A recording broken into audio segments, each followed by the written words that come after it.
Today we talk about how can you get Poly Premium on your Polybus app. We're going to figure out the solution on how you can do that on your app. So you just follow this ways, then it's going to work with you. All you have to do in the first, just go down, click on this sign down here. So when you click on this sign, it's going to take you to this list. It's going to show for you like this here. You will find here Poly Premium and Poly Standard.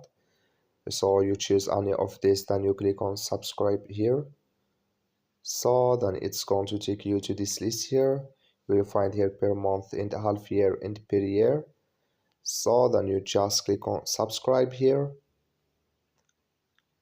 So then it's going to show for you here list like this, and you click here on add credit or debit card, then it's going to add with you.